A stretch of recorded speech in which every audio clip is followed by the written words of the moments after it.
Am I a co-host or something that I can share? We can make you co-host, yeah.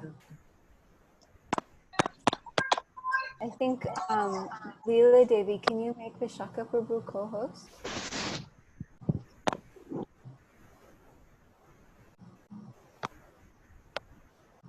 Okay, yes, awesome, thank you. Okay, well, welcome everyone. So grateful to have you all with us for this month's Urban Devi. Such a highlight of the month and great honor. This month we have a very, very special guest, Visakha Dasi Prabhu. So grateful to have her here with us.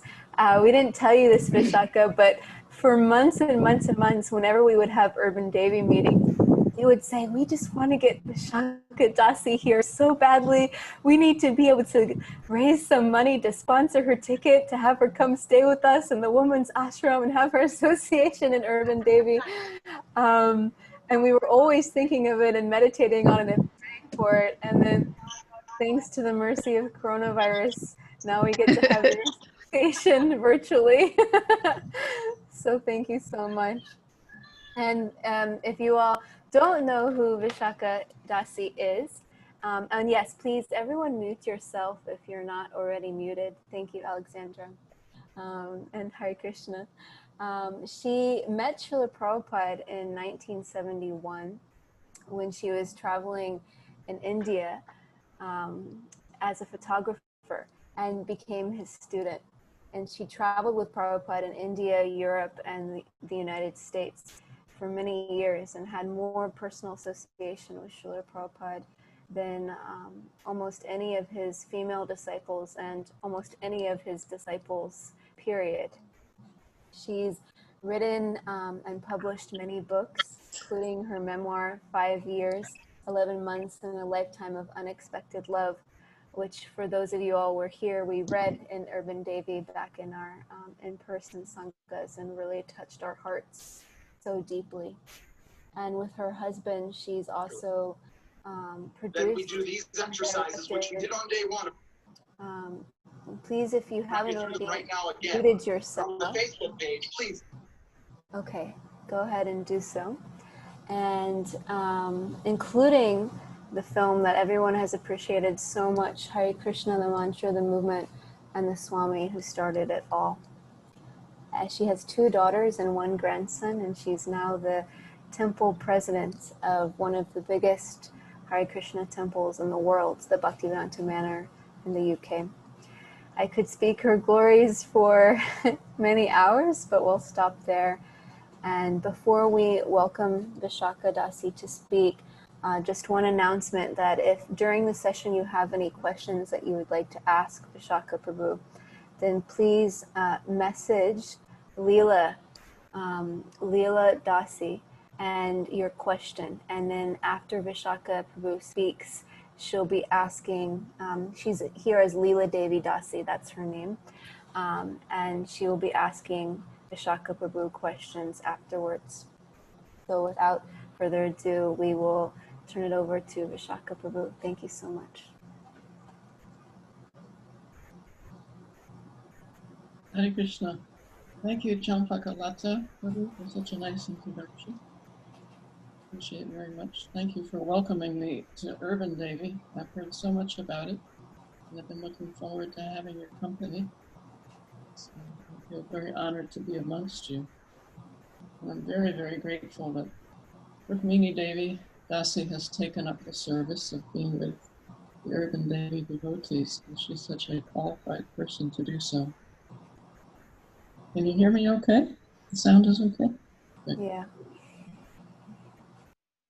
Namo Vishnu Padaya Krishna Prastaya Bhutale Srimate Bhaktivedanta Swaminiti Namane Namaste Saraswati Deve Gauravani Pracharane Nirvisesa Sunyavadi Pasyata Deshatarane Jaya Shri Krishna Chaitanya Prabhu Nityananda Shri Advaita Gadadhar Shivasari Gaur Bhaktavinda Hare Krishna Krishna Krishna Hare Hare Hare Rama Rama Rama Hare Vanchakalpatarubhyascha kripa sindhubhya evacha patitanam pavanebhyo Vaishnavebhyo Namo Namaha. Hare Krishna. So many of you, or some of you, have read my memoir, 5 Years, 11 Months, and a Lifetime of Unexpected Love. And one of the central themes for me as I tried to write that book was going from a position of faithlessness to a position of faith. Because as I mentioned in the book, my parents were atheists, and they raised my brother and me as atheists. And I was quite a card-carrying atheist. I used to challenge my religious friends in high school, and sometimes they would question their faith. So when I went to India, I was a photography student in college, and my friend in college, who later became my husband, Yadavar Prabhu, he invited me to come to India. He was there doing his master's thesis. So I went as a photographer, not as a spiritual seeker of any sort. And looking back on it after 40 or 50 years, I really wanted to try to see through this writing how an atheist becomes a theist. And so that theme is faith, which is the theme for tonight's discussion. Faith, how it develops within us, how it may wax and wane. So I have a few slides to share with you as I speak about this and try to understand it with you. Let's see if this works. Yes. So Prabhupada writes in his purport to the 3rd verse of the 9th chapter of Bhagavad Gita that faith is an essential element of Krishna consciousness. And interestingly enough, faith can very often start with doubt, which is what happened to me. That although I was quite fixed on my skill that I wanted to develop, photography, and I was quite driven with ambition to become good at that and to try to help people through photography, perhaps earn a living and so forth. But I had this niggling doubt within me, within my heart, that this was not completely fulfilling. That this goal, although there was nothing wrong with it as a goal, but it was incomplete. And so that doubt was there, and it was growing. I must say it was a growing doubt within me, although I didn't express it to anybody. I felt it very strongly, a kind of lacking. And we find in Bhagavad Gita also, in the 1st chapter, that Arjuna begins with great doubt. You know, he's on this battlefield, he's supposed to fight, he has so many reasons why he doesn't want to fight. And this doubt lays a foundation where he can hear Bhagavad Gita. And so it's, let's see, we can make this on the screen. Yeah. So we have this statement from Prabhupada. It's only by faith that one can advance in Krishna consciousness. So in my own case, I had the good fortune of being directed to Vrindavan, both me and Yadavar Prabhu. We were directed to Vrindavan by Srila Prabhupada. And that atmosphere, no one there, hardly anyone, spoke English, and I didn't speak Hindi. So no one preached to me. But the whole atmosphere was just imbued with faith to such an extent that it impacted me deeply. Some time ago, a few years ago, I was listening to a devotee named Visakha Devi Dasi. She's a fantastic artist for the BBT. And there was a Prabhupada Memorial Weekend in Los Angeles, New Dwarka. And she was saying how she was in art school and she was exposed to the devotees. She became acquainted with devotees. And at first, like so many Westerners, it was so bizarre to her and not attractive at all. But as she heard about it and had different experiences, she said, I crossed over to the other side. And that phrase really stuck in my mind because that's also what happened to me at some point. You cross over to the other side because this is not my culture, how I grew up, it's not my tradition. It's certainly nothing to do with any faith-oriented understanding that I had. So it was a huge shift for me. And the basis of it was this acquiring faith. So we can look at what faith is. Let's see. How did that happen? Let me just get out of this. Oh yeah, we start with doubt. Doubt is one of the important functions of intelligence.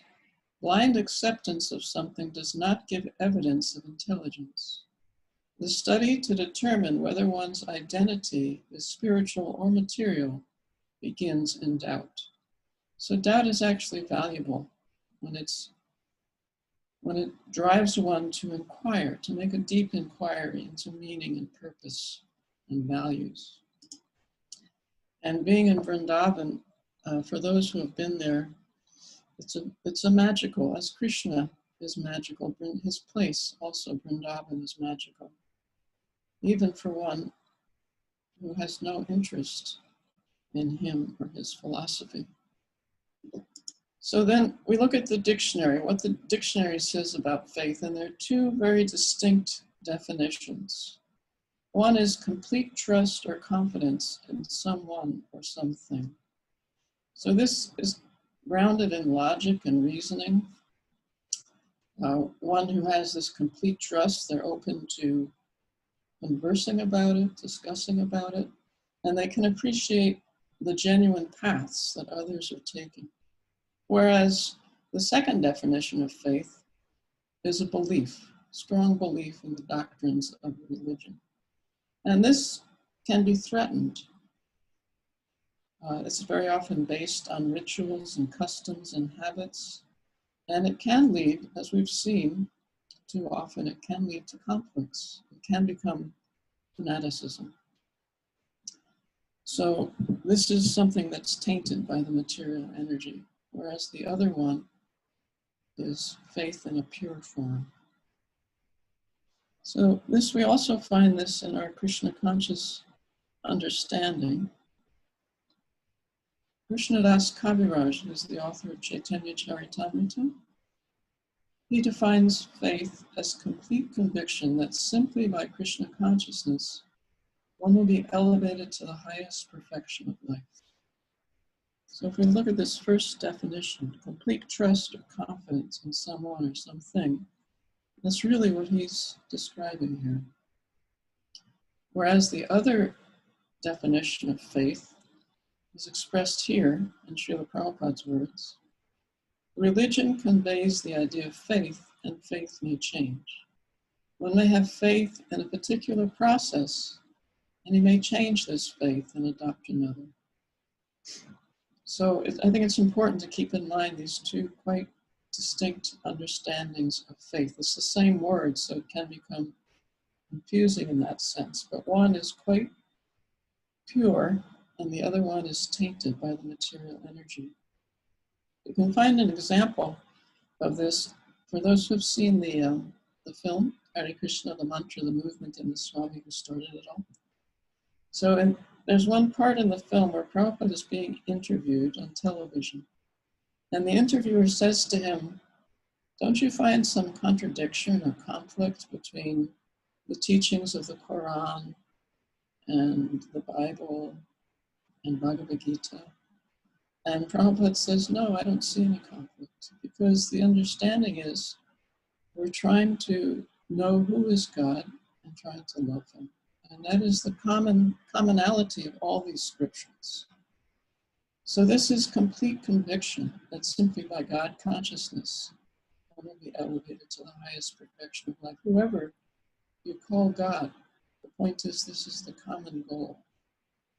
Whereas people who have this idea of my tradition as opposed to your tradition, and my tradition is superior, this can lead to problems. There's actually a whole genre now of books and even films where people grow up in some very rigid system and they're protected from the outside world and they feel suffocated by the rituals. They don't have the philosophical basis for their faith. They're simply surrounded by rituals and they escape. There's a exceptional series of films called, TV series called Unorthodox, where a young woman is in a very strict Jewish tradition and she just can't tolerate it anymore. She leaves that and actually finds herself. So this is a genre that's the result of this faith that is based on simply belief.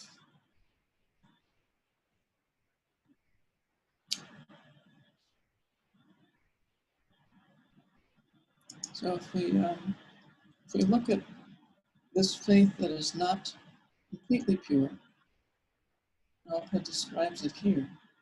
If one's faith is not in purified goodness, it's subject to contamination by the modes of nature. And therefore, there are different types of faith. There are different types of religion. These are these different types of faith, which is very helpful in understanding, how we have so many different religions. It's because the modes are covering this pure faith, and then faith is exhibited in different ways. Faith directed towards spiritual life is in the mode of goodness. Faith rooted in fruitive work is in the mode of passion. Faith residing in irreligious activities is in the mode of ignorance. But faith in my devotional service is purely transcendental. So here we have again the two definitions of faith. One is complete conviction, complete trust in God as the Supreme. And the other is belief, which can change and be affected by other beliefs and can lead to confusion and disappointment. So this is Vrindavan, 1971.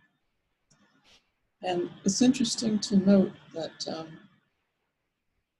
these widows would come together every morning and chant in the temples for 3 hours every morning. And one of the things that impacted me so much and really touched me so much is that I would go to photograph them and I was deeply moved by their sincerity and their seriousness in chanting. They would chant the Mahamantra. And they weren't particularly musical, they weren't particularly skilled in playing the instruments, but from my perception, they were so sincere in their chanting. They had left the complexities that can be there in the Indian caste system, in the Indian extended family system, so many pressures and expectations, and come to the Dham, the holiest Dham, to serve Krishna and to remember him and to chant his holy names. I had never experienced anything like that before in my life, and it was profound. It was a profound experience. This is one of the 7 major deities of Vrindavan, Radharaman, in Gopal Bhatta Goswami's temple. We can say that the source of faith, like the source of everything, is Krishna himself. Krishna says, I am the source of the spiritual and material worlds. Everything comes from me. I am the knower of past and present and future. Everything rests upon me as pearls rest on the thread. From me come knowledge, remembrance, and forgetfulness. So we can understand from these statements of Bhagavad Gita that Krishna has complete faith in himself. And one can say, well, since we're spirit soul, we're part and parcel of Krishna, and we have Krishna's qualities in a minute amount, does that mean that we should have complete faith in ourselves?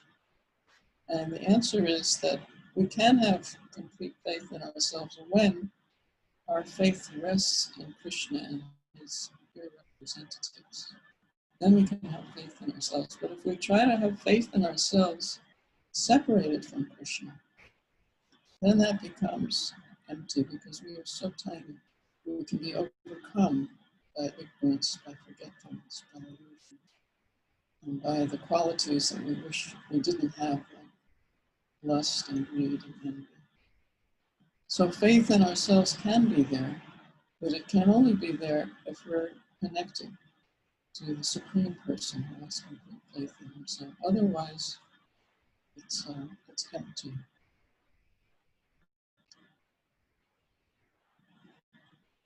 I want to look at the word faith in Sanskrit, in Shraddha, and that is a fascinating word. Sanskrit is such an interesting language. But if you break down this word Shraddha, Shrad means truth or heart, and Da means place, putting, holding, possessing. So Shraddha, the word itself, faith in Sanskrit, means that which holds our heart, that place where we find our truth. We can look internally and see, well, where do we place our heart? Where do we find our truth? Where does our heart rest? It's actually a choice, and very often we don't make it consciously. Very often we just accept what we've learned from our parents, or it can be that we've learned something quite strict from our parents, and then we reject that. But we're not consciously thinking, where do I place my heart? Where do I find my shelter? It's also related to this word sharanagati, shelter. Where do I go when I feel vulnerable? So this is a question that should be answered consciously. Faith is always there. It's part of us. We cannot separate ourselves from faith, but it's a matter of where we want to repose that faith.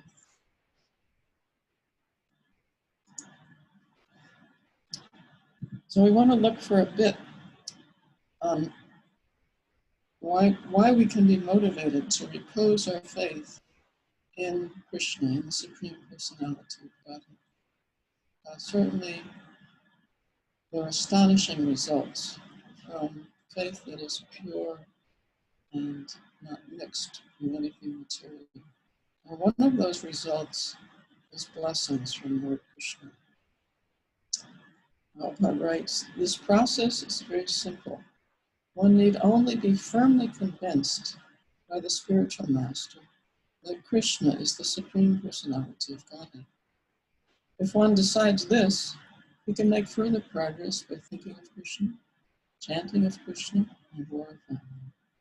Then there is no doubt that such a fully surrendered devotee will receive the blessings of Lord Krishna. So from developing our faith, making this choice that we're going to place our heart, repose ourselves at Krishna's feet, then we can make ourselves eligible to receive his blessings. So this can be one motivation to progress in our, develop our faith, grow our faith in Krishna. Another one can be knowledge. For one who has implicit faith in Krishna and the spiritual master, all the imports of Vedic knowledge are automatically revealed. So the idea here is that, as I mentioned, Krishna says he's the source of knowledge, remembrance, and forgetfulness. So if he so desires, he can enlighten us within, give us realizations that we never expected. If we grow our faith in him, if we turn to him for protection. As the Lord of our hearts, as the super soul, Paramatma, there's no limit to what he can reveal to us.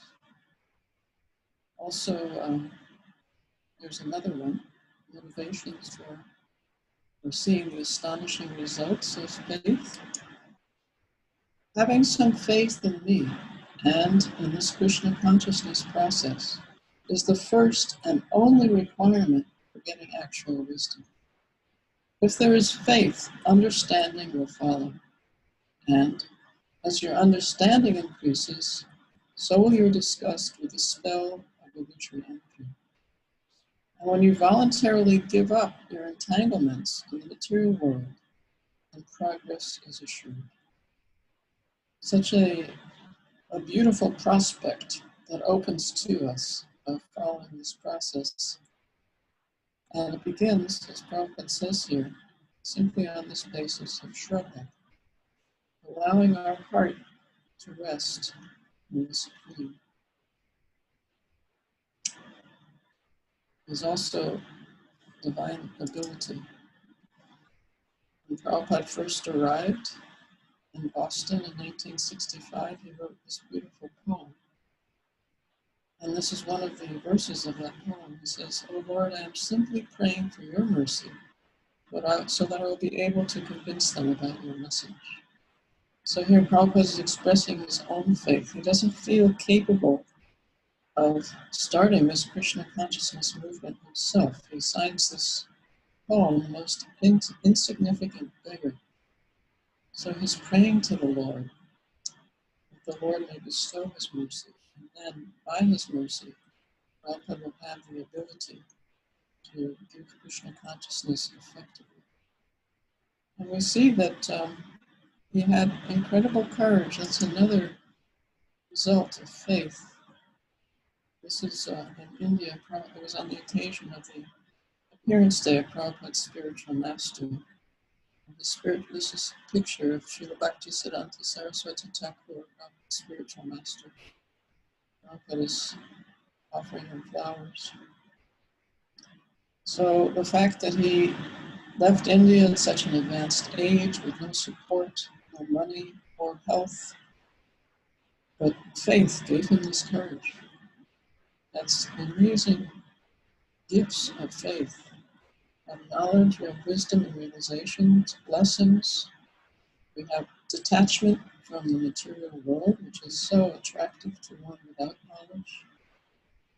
And then we have ability, divine ability, and courage.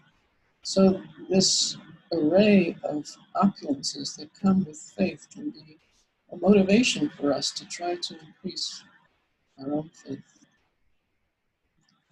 So we can ask the question, how to increase our own faith?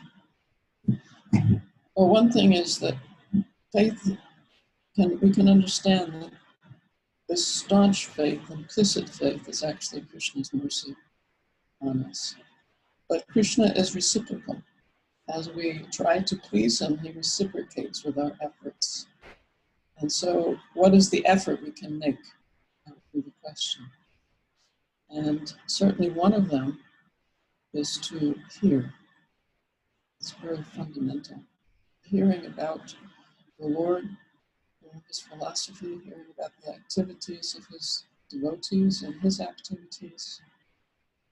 This is a foundation for increasing our faith in a substantial way.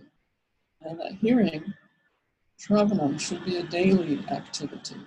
It also includes reading, and reflecting on what we've read. All these things, we can feel the roots of faith go deeper and deeper into our hearts and become stronger and more fixed. And then also very important, along with this hearing, is to find like-minded devotees to associate with. This is Prabhupada in 1972, during Kartik, which is October, November, a very auspicious time of year, the Damodar month. He went to Vrindavan and he sat in the courtyard of the Radha Damodar temple and spoke every morning and evening to a small group of devotees that had come with him. So, along with hearing and associating with like-minded devotees, we gradually become more conscious of how we're spending our time. And if we're spending our time in a way that's favorable for increasing our faith. And it's important to try to acquire this discretion. Because if we wallow away our time, which is so, so valuable, it won't help us in this quest to have deep, enriched faith. Rather, we can weaken our faith. Wasting time, spending time with people that have different values, different interests.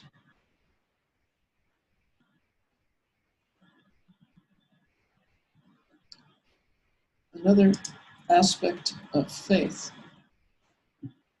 is to have within our homes, or even within our rooms, if we don't have a full home, a sacred space. It may not look like this exactly, but we need a sacred space where we can engage in chanting, uh, hopefully without distraction, without disturbance, and also engage in our studies of the scriptures. And if we have associates that we can study with, we can converse with them in the sacred space. So that becomes like our shelter. That we have the Shraddha, we want our heart to rest in the Supreme, and we do it in the sacred space where we can feel protected from outside influences and focused on what's important. There's we can also look at another aspect. This is a shopkeeper in Vrindavan. We can ask the question, why does faith sometimes wane? We've seen in the Hare Krishna movement that sometimes people come very enthusiastic, and after some time their enthusiasm lessens and lessens, and they have distractions and other interests may come into their lives. And one major reason is they take the company of people that are not at all interested in spiritual life. And so their own interest becomes diverted. Their intelligence becomes many-branched, you could say. And that way they can be drawn away from the process of Krishna consciousness. And another reason that people sometimes become lax in their faith weakens, is because they may have unrealistic expectations. In other words, the bar that Prabhupada set for us of becoming a devotee of the highest caliber, of having complete faith, it's a very high bar. And if we're not realistic, we don't reach that high place as fast as we would like to, we may have disappointment. And we may think this is not attainable. In other words, we become divorced from reality of how small we are, how dependent we are, and how far we have to go. And we think that we're more than we are. And that can lead to disappointment. We can also be disappointed when we see other devotees have not reached this high level of realization that Prabhupada speaks about so often in his books. There's a verse by Krishnadas Kaviraj Goswami. He says, devotees should relish the wonderful nectar of service to Krishna because nothing compares to it.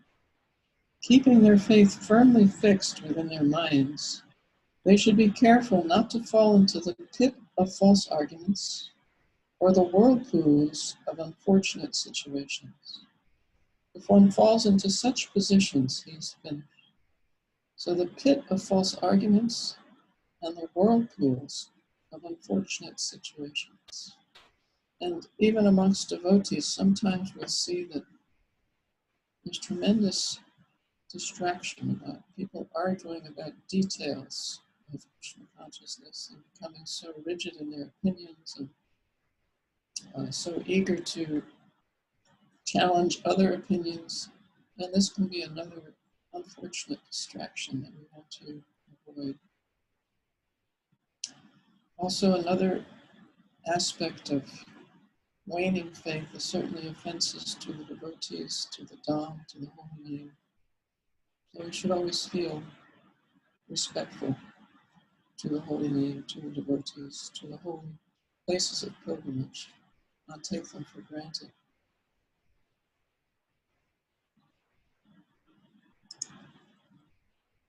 This is in a place called Sevakunj in Vrindavan, a wonderfully meditative place.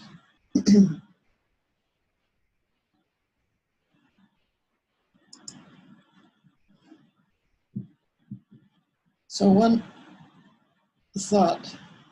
way to absorb ourselves and also become very desirous of having our faith strengthened, having these roots go deep and firm in our hearts, is to look at the characteristics of one, like Srila Prabhupada, who has implicit faith in Krishna and in his spiritual master. And we find in such a person that despite all inconveniences, all sacrifices and austerities, that person executes the order of his or her spiritual master. That person is confident that they will never be defeated. Why? Because Krishna says in Gita, my devotee will never perish. So it's not the externals of success that they measure success by, but success is measured by the determination to fulfill the order of the spiritual master. And if we simply try like that, with our best ability, our best intelligence, using the scriptures, using the advice of our senior devotees, that in itself is success, whatever externally may happen. It's a very important distinction because in the material world, success is measured.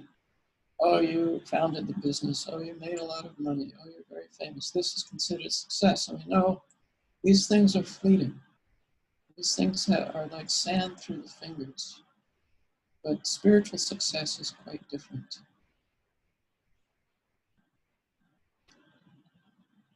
And the devotee also is ready to tolerate all sufferings. We saw that in Srila Prabhupada. He's satisfied. He sees God's hand, Krishna's hand behind everything. And he's simply patiently waiting for Krishna's causeless mercy on him. And while he waits, he offers his obeisances with body, mind, and heart, and does whatever he can do to fulfill the order of his spiritual master. So the whole idea behind what I'm trying to say is that faith is already there within us, in our heart. As spiritual beings, we have complete faith in Krishna. It's covered now by the material energy to one degree or another. And because it's covered, we tend to place our faith in materialistic goals, materialistic ambitions, material success. And these things are a sign of the covering over us. And when that covering is gradually removed by the process of Krishna consciousness, then more and more our faith is reposed in Krishna himself and in Krishna's pure representatives. But you can see around us, if we just look around us, we can see this practically because people will have faith in politicians, especially now in America, it's the election year. So they're looking for somewhere to put their faith, and then they're disappointed and they look somewhere else. Sometimes young people that have faith in entertainers or athletes. So it's this energy of faith that's looking for a place to be reposed, and they'll be disappointed until they come to God and his pure representatives. That is inevitable. So just to summarize these few points that we've been trying to make. First, faith is unflinching trust in Krishna. And it's there within us as spiritual beings. We have it present, but now it's covered. We can uncover it by coming in contact with one who has it now, with the devotees. And through offenses to the Dham, to the name, to the devotees, again, this faith can become covered over. But once we have complete faith, then we will experience complete happiness. Arjuna said, my dear Krishna, O infallible one, my illusion is now gone. I've regained my memory by your mercy. I am now firm and free from doubt, and I'm prepared to act according to your instructions. So this is the result of having faith, and that faith came through knowledge. This is the end of Bhagavad Gita.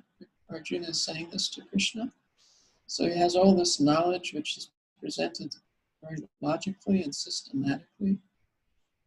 And through this, he's acquired this firm faith that he can act according to Krishna's instructions. So this is Sharanagati. He's taken full shelter of Krishna and surrendered fully to Krishna.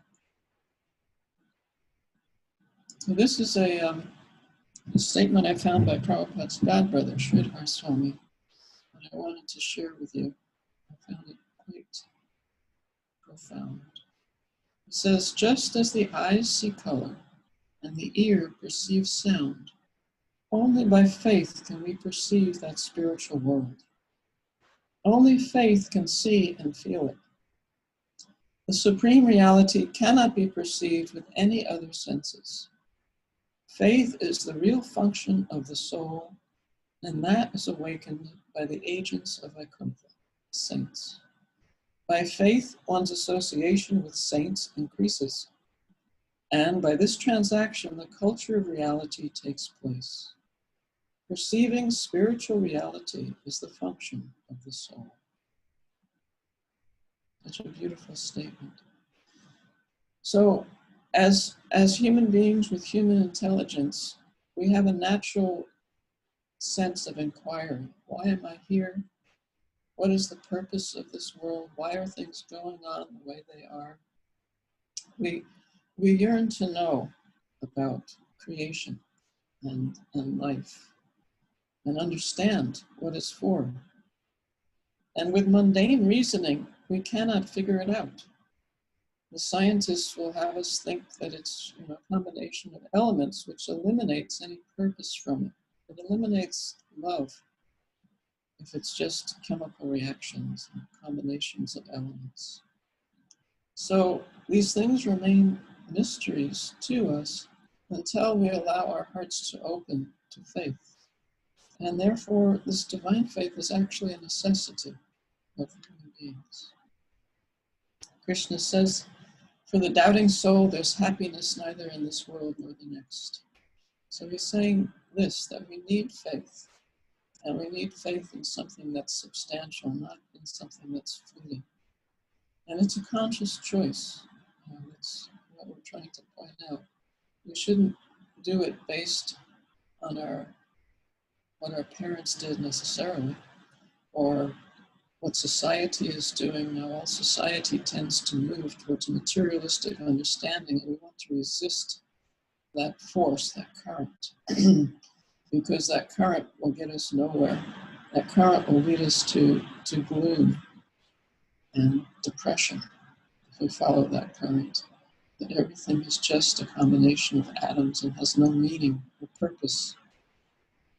So we want to direct this very valuable, priceless energy of faith where it belongs, to the saints, as Sridhar Swami says here, and to the supreme reality.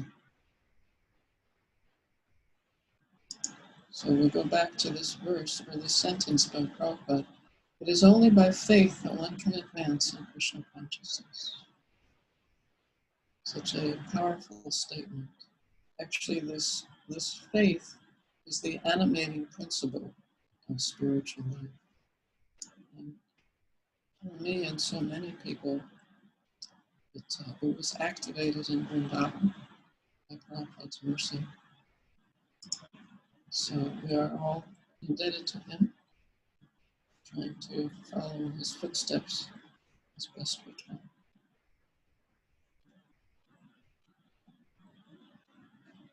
I hope there's some discussion on these points.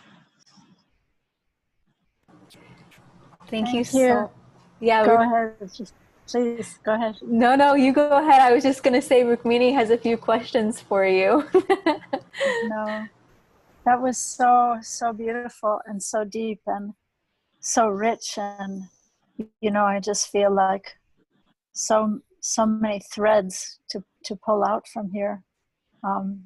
So many beautiful quotes that I want to memorize in my heart, and really, really profound. I was thinking that it's quite amazing that you went from being a staunch, kind of dyed-in-the-wool atheist who was actually preaching atheism to other people.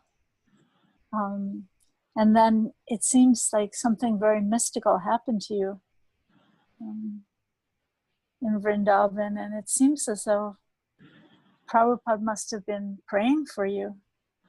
And it's just so profound that without people who didn't even speak English, and you're, such an educated person, and here's these simple people just touched your heart in such a way that your heart just seemed to melt.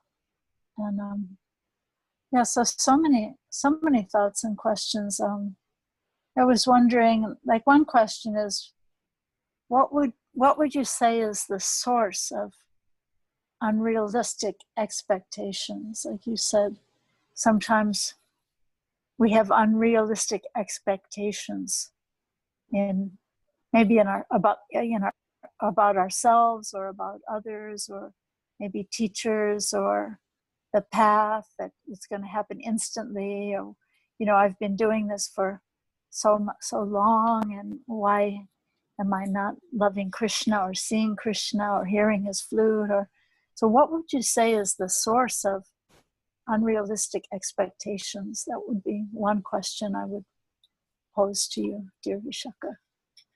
Thank you. Yeah, that's a very good question. But I think in Prabhupada's writings, and certainly in the scriptures, so much is expected of us if we try to compare ourselves to the personalities that are written about.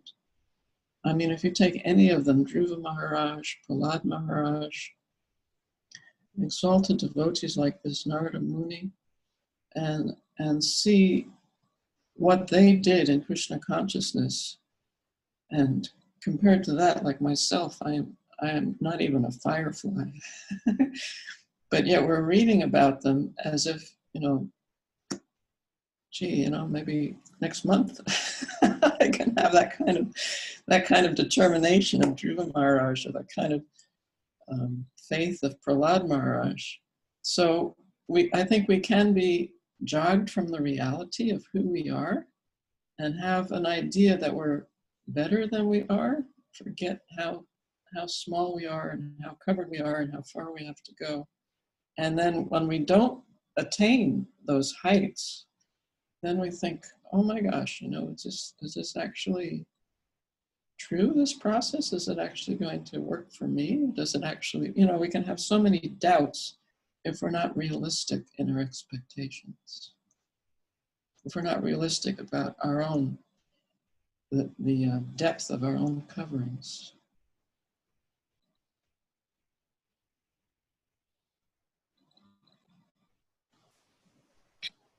Thank you.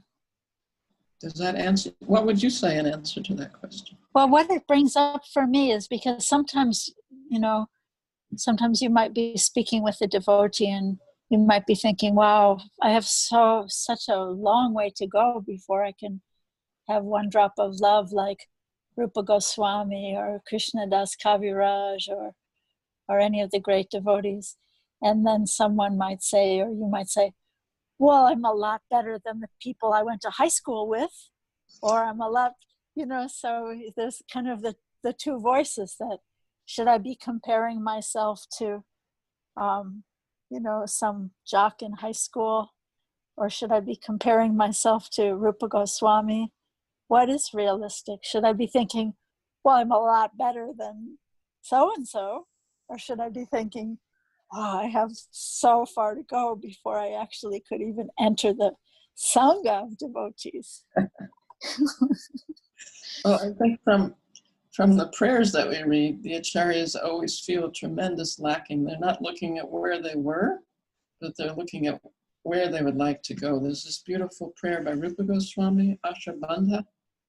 Said, I wasn't born of a good family. I'm not even desirous of hearing or studying your holy names. I have no attraction for the process, but still I am hoping against hope that I will have your mercy upon me. And even that hope is giving me pain because I'm not even deserving of that hope. So yeah, that he's bound to the Lord by this intense desire to be with the Lord. It's such an amazing prayer that he offers. It's in the Nectar of Devotion. So yeah, we don't hear people so much looking back to see where they've been, but more looking forward and realizing their failings and their stumblings, how much we need help.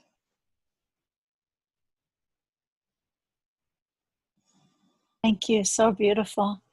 So I think Leela has some questions from the group. Leela? Thank you so much, Visakha Dasi. My obeisances to you. I'm so happy to see you here on our group. Like Champakalata said, we were always just desiring it and wanting it, and now it's here. Very kind, very kind. I have to say that the book 5 years, 11 months is much better than its author. Honestly speaking. So not true. So not true. Completely. No, so we do have a couple of questions here. The first one is, faith is unflinching trust in Krishna. Why don't we trust Krishna? Why do we have or do why do we become doubtful in the first place? Mm. Well, we understand that at one point we did have complete trust in Krishna and complete faith in Krishna, but somehow by desiring to be happy without him, to enjoy without him, then we became covered by his material energy. And it's that's material energy is what is confusing our trust and our faith. So now, as I was saying, we may have trust in in our family members. We may trust our pet will give us happiness. It could be, we may think, oh, if I have enough money, we may trust money, that will bring me happiness. And we've misdirected this very deep inner faith that is naturally reposed at Krishna towards material things as a result of this initial covering. Thank you. There's a second part to this question, or another question from the same person. Once that faith has been properly reposed or fixed, is there a risk of wavering again? Yeah, that's what I was trying to say, that faith can wane if we get in touch with materialistic people and they divert our attention and they convince us through their association, maybe not even consciously, that there are other goals that we should be striving for besides this Shraddha, that we should put our faith in other places, and that kind of diversion will distract us and weaken our faith. And we'll find that we're spending time in ways that are not favorable for our Krishna consciousness. We're spending time with people that have values that are not conducive to Krishna consciousness. And in this way, we'll become diluted in our striving to grow our faith. Thank you. We have regards from Chile. Dear Visakha Devi, how was it for you to share close moments with Srila Prabhupada due to your valuable service that everyone should now know? Well, Prabhupada, it was quite amazing that you could say that Prabhupada's schedule was quite fixed. You could say his daily schedule, when he translated, when he went for his walk, he gave class, he would have prasadam, he would answer his letters. His whole day was quite scheduled, and yet his Krishna consciousness was so fresh and energized by variety, to the point that you could ask him a question, you would never know what the answer would be. You can only be certain that it would be 100% Krishna conscious. But you would never know how he would respond to that question, because according to the person who was asking, according to the circumstances, he could give two different answers to the same question at different times and places. So that was so stimulating to see the freshness of his realization, the freshness of his relationship with Krishna, you could say, that it was to be in his presence, you just felt so enlivened, energized. It was electric. It was electric. I remember once I went into his room in Calcutta with another devotee who was also residing in the Calcutta temple. This was after Prabhupada had been traveling and returned to Calcutta. And the devotee turned to me and said, "You always forget what it's like to be in Prabhupada's company because it had this electric energy. It's like if you've been to Vrindavan, once you cross the boundary of Vrindavan, you can feel the magic. It's hard to put it into words, what exactly is happening. But there's some kind of Krishna magic within the realm of Vrindavan and Mayapur. And it was like that also within Prabhupada's realm. That's so beautiful. We have one, people go through periods of doubt on their path. How should or could we think about that? Well, as I was mentioning at the beginning, doubt is helpful. We should doubt materialistic goals, materialistic endeavors, materialistic values. So this is helpful. When we come to bona fide scriptures, and authentic representatives of those scriptures, at that time, doubt is no longer helpful. And so, best if we can express our doubts to somebody who's mature in spiritual life, have some kind of exchange about it, not to harbor them and let them fester, but to be frank and open and free from reservations, and hear from these mature practitioners, and they can help us overcome these doubts. And it's nothing to be ashamed of. Doubts are not unusual, and they should be dealt with. They should be expressed, because otherwise we'll be preventing ourselves from progressing on this path. If we don't express them, if we simply harbor them in some kind of shame, we'll be preventing ourselves from growing in Krishna consciousness. Thank you. We have another one that is actually very close to something I was going to ask you, because this has come up particularly for the urban Devi, people who are living outside of temples and possibly were not born and raised in this movement. It's something that we hear that people struggle so much with. And that's association, because we most of us know how powerful that association is, and how easy or easier it can make the process. But especially as urban Devis with families and jobs and careers and all different kinds of things going on, we're not often able to have that association around the clock, or even people that are favorable. So this person is asking, best regards and humble obeisances from Houston. All glories to Srila Prabhupada. Dear Mother, how can we filter out stimuli/people who we know divert us from Krishna consciousness and stay steadfast? Are you familiar with the story of the monkey and the crocodile? No, please tell us. Story that Prabhupada told. It's a Prabhupada story. So there was a monkey in the tree who wanted to cross the river. The tree was on the bank of the river. And he said to the crocodile who was on the shore, he said, I want to cross the river, will you help me? And the crocodile said, sure, jump on my back. So the monkey jumps on the crocodile's back, and they're swimming across the river. When they're in the middle, the crocodile says, I want to eat out your heart. I want to make you my lunch. I'm going to eat your heart out. And the monkey said, oh, you should have told me while I was on the shore, because I left my heart on the shore. So the crocodile says, okay, no problem, we'll go back and get it. So they turn around, go back to the shore, and the monkey hops off and goes back in the tree and is safe. And the idea being that we must associate when we're working with materialistic people who don't share our values, or we're going to school, there's so many students and teachers that don't understand or sympathize with our values. So we are in that environment, but we leave our heart with the devotees, with the Vaishnavas, with Krishna, in the temple, in our sacred space. We don't share our heart. We do our duty responsibly. It's not that we're at all disrespectful or unfriendly, nothing like that. But as far as intimate association, we reserve that for people who share our values, who have the same goals, who also want to learn to love Krishna. So that's a very important part. And you know, we really need to take advantage of this digital technology. We may be out in the middle of nowhere in Houston or somewhere in Texas, and we can't go out. It's a huge crisis in Texas now, right? The coronavirus is resurging there, I've read.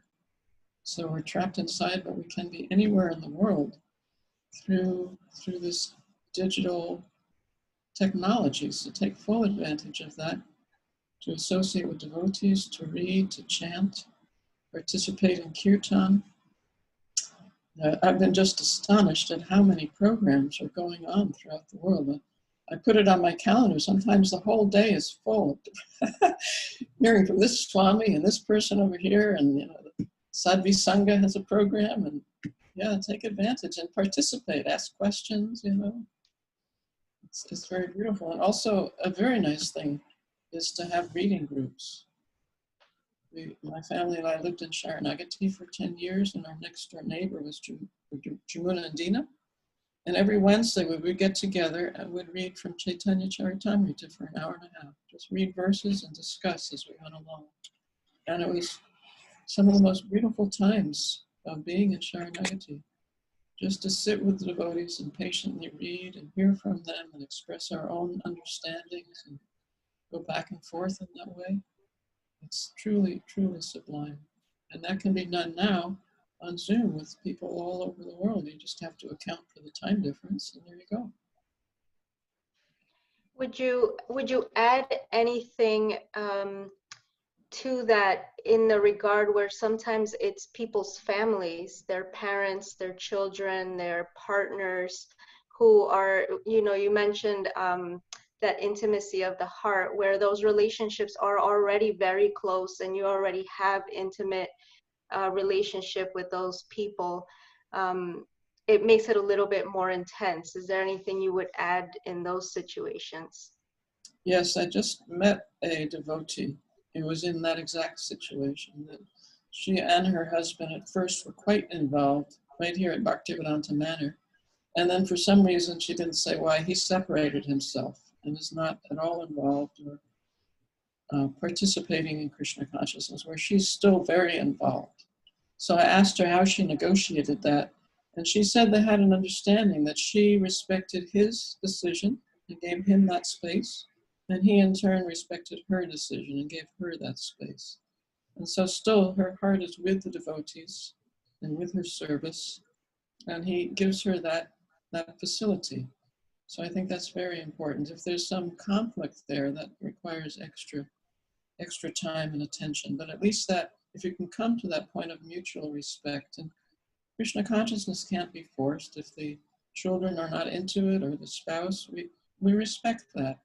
And if they see that we're happy and that we have a healthy, regulated schedule, that we're developing good qualities, that will increase their interest in spiritual life. That's unavoidable. Thank you so much. We have, thank you so much, Visakha Devi. That was so illuminating. Is faith a gradual process, or does that happen in an instant? For me, what gives me faith is seeing wonderful devotees like you. Certainly in my case, it was gradual. Perhaps it depends, I suppose, where you're coming from in terms of your previous life. That if you come from a background that's very pious, that maybe faith comes very quickly. But if one is unfortunate, as certainly I am, was, that my background was quite impious, and I started off very skeptical and unattracted, that it was a slow process, a gradual process. I was fortunate that Prabhupada was there to magnetically pull me along. That was Krishna's causeless mercy on me. And that Prabhupada sent us to Vrindavan in the beginning was just amazing, because there could have been no instruction from him that would have been more appropriate for me at that time and place than to have me go to Vrindavan and be just imbued with an atmosphere of faith. Just plunged into a place that was made of faith.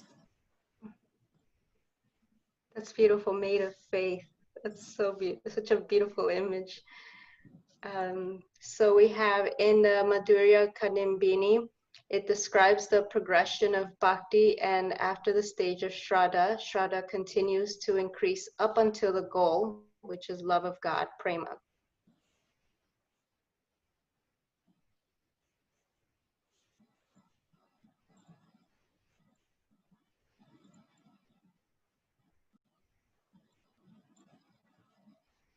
practically to move past the plateau and increase our faith? I'm sorry, you got cut off there. I heard prema and then it got cut off for a sentence or two. Okay, is that better now? Yeah, Okay. you just froze. Momentary. I don't know. Yeah. So the rest of that was, you mentioned that we should not have unrealistic expectations, but at the same time, we should be advancing in Krishna consciousness.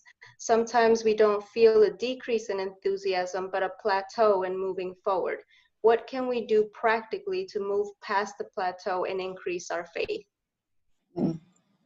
I think even plateaus we can see as Krishna's mercy, that his mercy comes in many forms. I would like to hear Rukmini Prabhu's take on this also, but a plateau can be a kind of a test that we're perhaps attached to the fruits of our efforts, of our endeavors. And if we think, oh gosh, now I'm stuck, I'm not going up, I'm not going down, I'm just in the same place. But if we continue our process of hearing and chanting, associating with devotees, doing some service, whatever we can do, trying to be satisfied in our hearts and peaceful as we progress, or apparently not progress, then Krishna's mercy may rain down upon us. But if we become impatient, if we lose confidence in the process, that may be an indication that we need to work on our faith. In other words, whatever happens externally, the devotee always feels that this is Krishna's mercy. Maybe he's not allowing me to progress. Maybe he wants to see my determination, whatever it may be. But I go on with my responsibilities to him. And I go on in a pleasant state of mind, a grateful state of mind, an appreciative state of mind. Can we hear what Rukmini Prabhu would say in answer to the plateau question? It's such an interesting question. I think it's so often where we dwell, or where I dwell. And you mentioned the word diluted faith, diluted,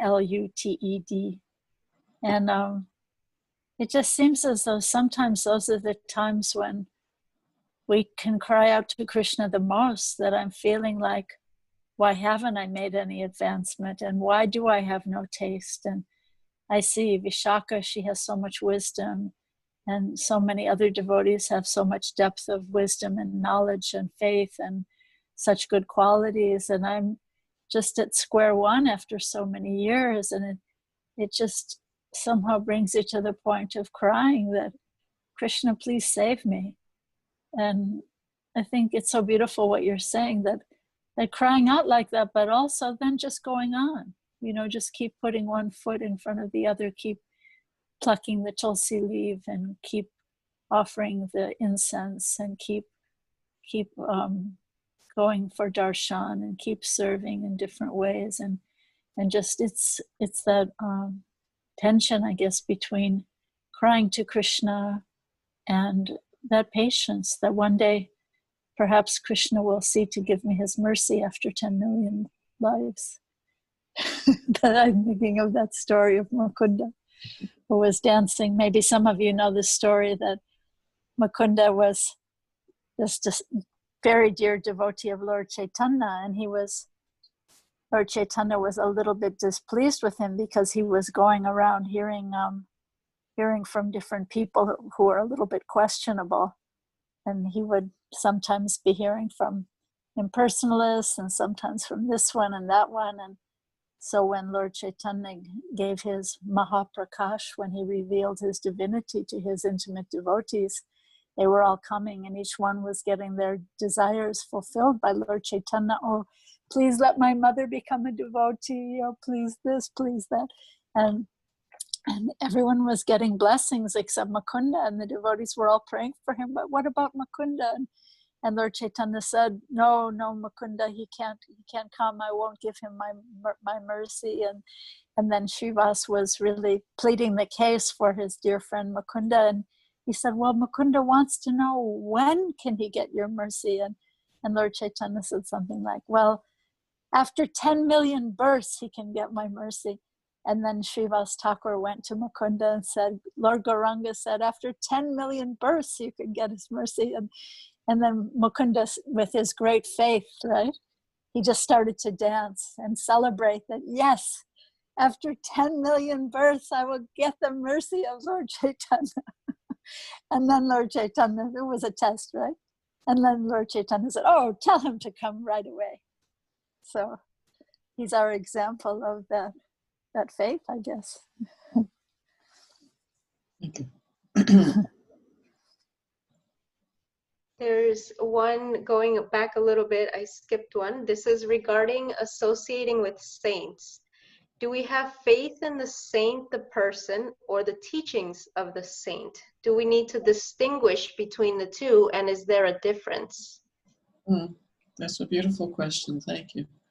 Actually, a saint means one who's following the teachings.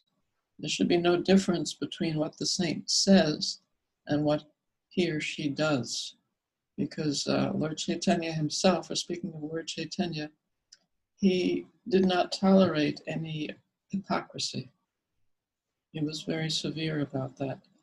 That if one was, for instance, a grihasta, that was very fine to be with wife and children, have a family situation. But if one was renounced, a brahmachari or sannyasi, then that person should not have any sensual desires for the opposite sex.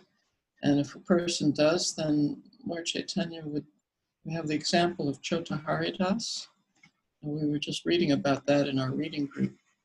And Chota Haridas was sent to beg rice for Lord Chaitanya's meal. And so he went to a devotee, a great devotee named Madhavi Devi, to beg rice. And she gave him some high quality rice, but it turns out that in her home, while Chota Haridas was begging, Madhavi Devi's daughter or granddaughter was there, a young woman. And Chota Haridas glanced at her in an inappropriate way, in a sensual way. And when Lord Chaitanya Mahaprabhu later on was eating this rice, honoring the rice, he asked where it had come from. And it was explained, Madhavi Devi gave it, Chota Haridas asked for it. And then Lord Chaitanya realized that Chota Haridas had had this sensual desire and banished him from his company. And even though the devotees appealed to Lord Chaitanya to be kind to Chota Haridas, Lord Chaitanya Mahaprabhu wanted to make the point that this duplicity, this hypocrisy is not to be tolerated in his movement. And so he was so strict in this regard. So yeah, when you talk about a saint's, an actual saint, their teachings, their knowledge they give is also what they do themselves. That's actually the meaning of the word acharya. Acharya means one who teaches by example. So as he is teaching, he is also doing. So there's no difference. It's something very beautiful and powerful.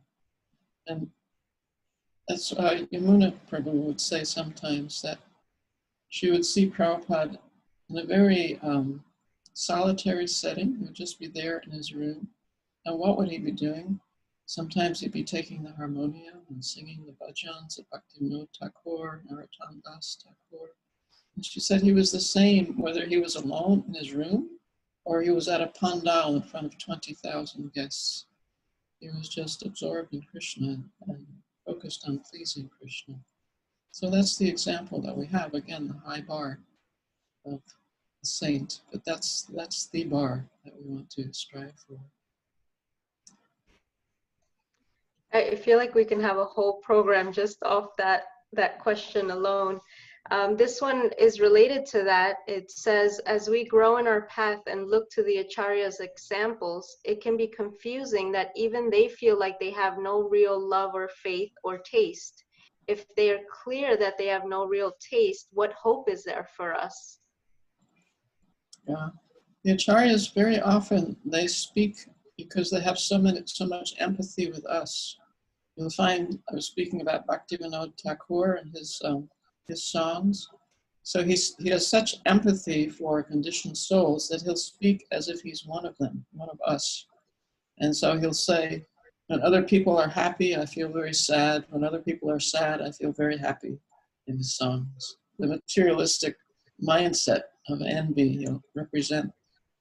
And so that's very helpful for us, that we can see that he's taking our position and showing us where we need to move to.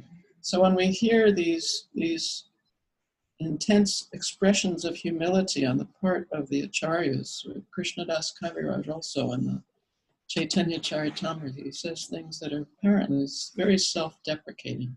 And they're actually feeling this way. But they themselves are on the highest platform of spiritual understanding, spiritual maturity.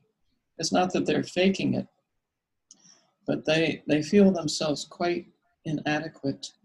But because they're representing the Lord, because they're overwhelmed with love for the Lord, still they're writing their songs, they're writing their scriptures, they're expressing their realizations so that we are attracted to that. And we see the richness of it and the depth of it and the necessity of it, and we're drawn to it. And as we go on with that, we're less and less drawn to non-devotional activities, non-devotional pursuits. So yeah, we don't take it that they are on these low platforms. They're expressing their humility, and they're also expressing something that we can relate to in our fallen condition. Wow, yeah. This one says, you mentioned that ambition was a challenge in your faith journey. I feel like ambition is one of my character defects. How would you advise that we turn this into a devotional quality while still working the karma that has led us on the path of our profession? And Hare Krishna. Hare Krishna. Thank you for that question. Yeah, it's not that we absolutely stop our material activities at all. We try to do whatever it is that we're skilled to do to support ourselves, and do that as expertly as we can. You know, it's not that we necessarily want to climb up in the corporate ladder, but we want to do some things responsibly. We want to do it in a way that we feel proud of what we're doing, that Krishna has given us this ability, so we want to use it in the best way we can. But not that we become materially ambitious. That ambition can be turned so it's for a spiritual goal. So the ambition can be, instead of saying, I want a promotion, or in that way, we can say, I want to please my spiritual master. Let my ambition be to please my spiritual master, to please the Vaishnavas. So in that way, we dovetail the ambition so that it actually helps us in Krishna consciousness tremendously. And in that way, ambition can be a good thing. That we can say that I want to progress in Krishna consciousness by supporting other devotees, by helping other devotees in whatever way I can, because this is so pleasing to Krishna, this activity. So my ambition can be, how much can I enthuse, inspire, facilitate other devotees in their service? And this would be the correct use of ambition, the correct dovetailing, we'll say, of ambition. So ambition can be a good thing. It doesn't have to be negative. Would you say it's the same for impatience, that the word patience is brought up quite a bit, and also it's one of the things, you know, having patience, being having determination. Is there any difference if our impatience is trying to get some improvement in our spiritual understanding, or is impatience no matter what it is about? Well, impatience can be an aspect of frustration, right? So in Krishna consciousness, we want to have complete confidence that by following the process, we'll come to the result. That confidence should be there, right? And we have no control over when that will happen. That's not in our hands. That's Krishna's mercy upon us, right? So we have to have this faith that if we follow the process with confidence, that will come to the result. So we should not feel disappointed if we're going on following steadily. You know, we're trying our best, and impatience can be a sign that we're touched by passion, that we want, you know, like this society, we have instant coffee, you know, you have drive-through, you just drive up and get your meal and drive out. Everything's so quick. So we can be infected by that we want quick spiritual life. We want quick Krishna. But it needs to be balanced, that we have the enthusiasm. We also have the confidence. Now we have the patience. It may not happen tomorrow. It may not happen next year. But if I follow, certainly the result will be there, because Prabhupada assures me that if I'm simply sincere and serious, Krishna will reciprocate with my endeavors. Thank you. Yes, there's a lot of the just add water and stir spirituality that we have. So we have maybe a couple of minutes for one or two more. You mentioned that we receive Shraddha from those who have it, like the spiritual master. You had so much personal association with Srila Prabhupada. So many devotees serve their spiritual masters in separation. How can we go deeper in our service in separation to our spiritual master and realize our spiritual master's presence with us at every moment? That's a great question. Thank you very much. Actually, as you were saying earlier, I guess Champakalata was saying, Prabhupada traveled the world. He had 5,000 disciples and very few got to be with him. And now, of course, none of us are with him anywhere. And Prabhupada gives the very clear instruction that the spiritual master lives forever by his divine instructions, and the follower lives with him. So if we want to associate with the spiritual master, we associate with him through his words, his realizations, his instructions, the wane it's called. And this is actually the important, this is the essence of it, that Prabhupada at one point, he was looking, a devotee showed him his photograph and his passport, and externally it looked like he was looking very grave. And the devotee mentioned that, and Prabhupada said actually he was so ecstatic at that time because finally he was fulfilling the desire of his spiritual master. He had gotten his passport. He was now going to fulfill the spiritual master's desire to go to America. So this was his driving force. At one time, he was coming to Mayapur, and his godbrother said to him, "Why don't you stop at the temple that Srila Bhaktisiddhanta, his spiritual master, started in Mayapur, and offer your respects there. His Murti, Srila Bhaktisiddhanta's Murti is there," and so forth. And Prabhupada's response was, "There's never a moment where I don't feel my spiritual master's presence," because everything he was doing to fulfill the instruction, the desire of his spiritual master. So that is really the core, that you take the instruction as your heart and soul, that this is my life is meant for fulfilling this instruction, for pleasing my spiritual master. And that way, you feel his presence always. And as you go on in Krishna consciousness patiently, the spiritual master is more and more present. The Prabhupada writes, you're not so interested in seeing Krishna behind some bush in Vrindavan. You're interested in fulfilling the instructions of your spiritual master. That is your interest. How can I do that to please him? Thank you so much for your words, for your association. We're so grateful and hope that you will come back with us again. We do have a couple of announcements before we end, and that is, please mark your calendars. July 26th is our next Urban Devi online meeting, and we will have Uttama Dasi. And also for this particular meeting, and hopefully the other ones, there's going to be a link that will lead you to the recording so that you can go back and watch. But for that link will be on our WhatsApp group. And if you're not on our WhatsApp group, Brajarani has posted the link on the chat. So all you need to do is just click on the link and you'll automatically be added to the group. And then you can from there get date updates and also the actual recording link. So thank you all so very, very much for being here with us. Hare Thank you so Krishna, much for inviting Rukmini. me. Thank I you, feel Vishaka. We're so so grateful to grateful. be in your company. Thank you. It's my Thank you great. so much. Thank you. All glories to your service, your Urban Devi service, and all your other services.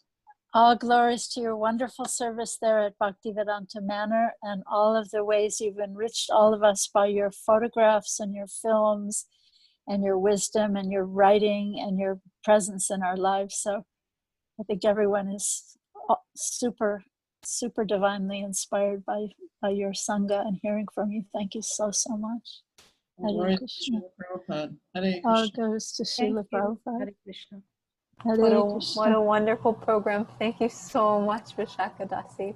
Thank you. Thank you. Thank you Thank for you writing so to me much. so many times. I really liked your email messages. Much enthusiasm.